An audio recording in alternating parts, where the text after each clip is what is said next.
Agora tá gravando. Pô, o que você tá comendo? E aí, eu sou o Peter. A minha comida Você tá comendo? tá aqui.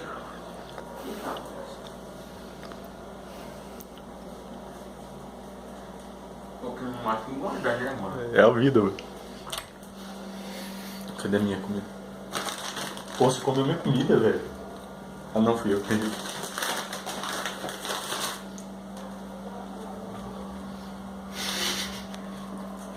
Eu não sei, mano. Às vezes você tem essas ideias aí muito loucas. É que agora é o horário pico de, tipo, fazer vídeo. Autismo. Sua mãe.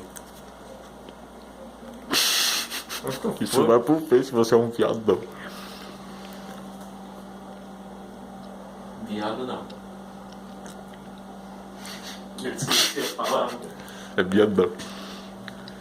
Eu tô me esquecendo. Homoafetivo.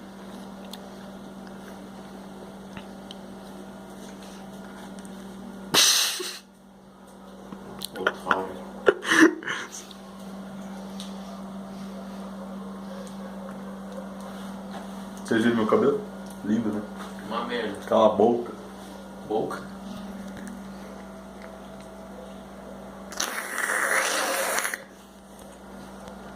Vai, gás.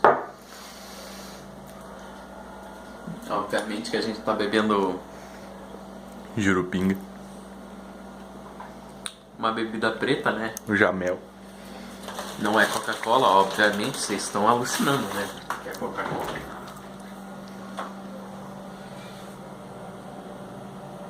Tem nada pra mim?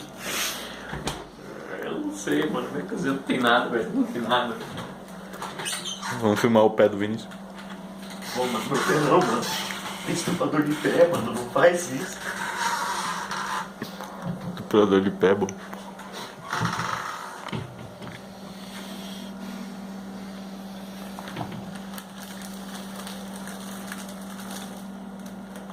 É que a gente tem um armário mágico, se vocês não sabem, a gente pode entrar dentro dele. Não tem nada aqui.